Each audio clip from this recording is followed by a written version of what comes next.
welcome to join us. Our number here in the studio is 440-946-9468, 440-946-WINT. And if you can still find those numbers or how the letters correspond to those numbers, sometimes I have to go back and look. It's hard to figure out, but usually it's more easy to recall that. So we have a guest today on our show, and has been gracious enough to grace us with her presence as Marcia Pledger.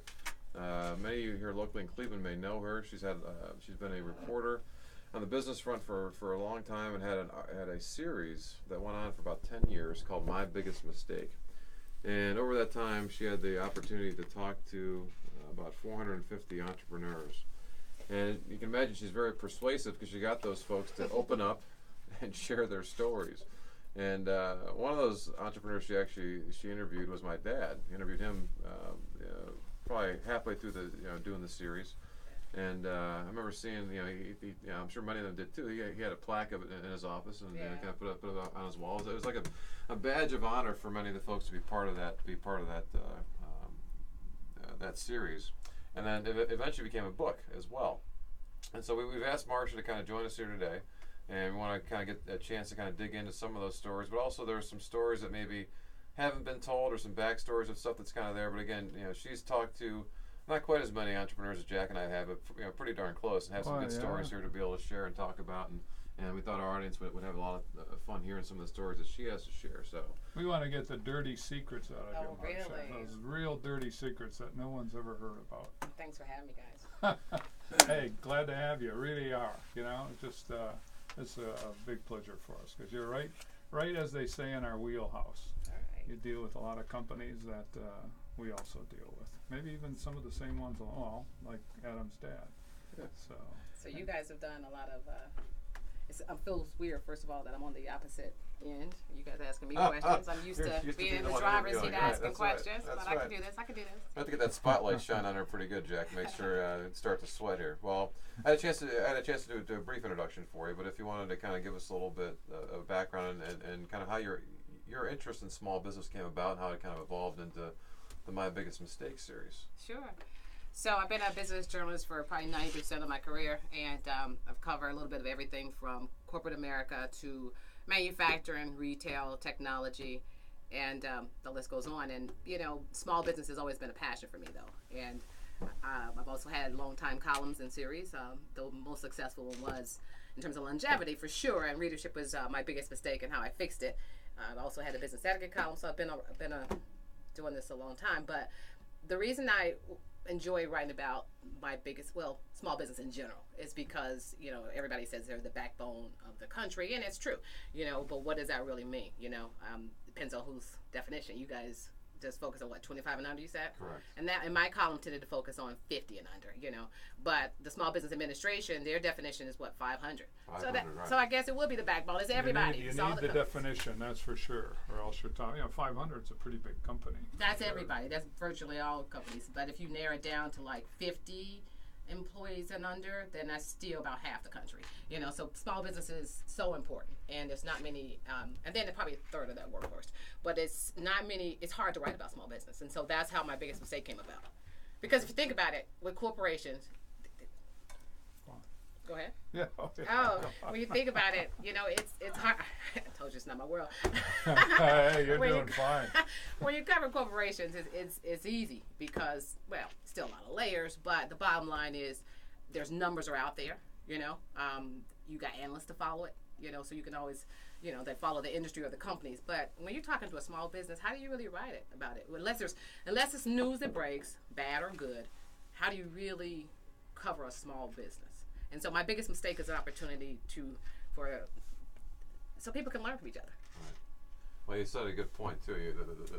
Everybody knows that's My Biggest Mistake, but your point is the second part of it and how I fixed it, right? Which is that's the whole point, because no one would talk to me otherwise. Let me tell you how I screwed up. Do you want to know my biggest mistake this week or this month, or exactly. When do you want to know it from, right? So the ability to kind of engage the owners, which Jack and I know. I think what happens is people often have trouble talking to the owners of small companies to be able to kind of talk about it. But if you're sincere with them, it's amazing. And if you've been there and you understand them, it's amazing how quickly those walls come down. So I got to believe when people got your phone call wasn't like you were targeting them. And I'm curious too. How did you find them? Did you just start knocking on doors? What determines a good newsworthy story? Yeah. How did I find them? Let's just say, just because I interviewed more than 450 entrepreneurs didn't mean I didn't get a ton of rejection. Trust and believe. So it is called my biggest mistake. I don't care if they all had happy endings or not. It's not easy to share, And so how I found them, I just basically, like to talk to a lot of people in different industries. And I figured if you've been in business for at least 5 years, then, you got something to share, And because if you're too young in business, you don't have enough time to fix it, right. But then if you want to, but technically, I've been doing a column for several years before I realized actually that was one of my big mistakes because, when you cover technology, it's a whole different world than covering, I feel like, real estate, manufacturing, any other field. You fail fast. And so I had this big thing, if you've been in business, what's the stat? Most business don't make it half 5 years. 5 years, yeah. Within 5 years, usually half to 80% close up shop that quickly. Right. So I had that thing in my head, but I had to change my ways and realize that if you're a tech company, you've probably failed a lot sooner. So right. I started changing that. Yeah, chances are if they start a company today in technology, by 5 years, that company they started often doesn't, even look anything like what they started because things have evolved so quickly. The technology itself has developed and evolved. Yeah. John Knefic was one of those stories. He had a company called he has a company called Decision Desk, and it's basically a recruitment firm for universities to screen talent, but it started off totally different 2 years earlier and making no money, called Citizens Group, was supposed to be a social media platform. So his mistake was not listening to the customers because here these universities was like, yeah, we'll let you try it out here, but do you think you could tweak that? And and he's like, yeah, I want to I'm trying to push my product. And finally, when he started listening to paying customers as of getting paid nothing, he had 50 universities within a year. Okay. So, when do you start to define, not you personally, but a small business owner, when does he start to define that it's time to change the direction of the company? If that's done consciously, that's a good thing. But quite frankly, they just often evolve.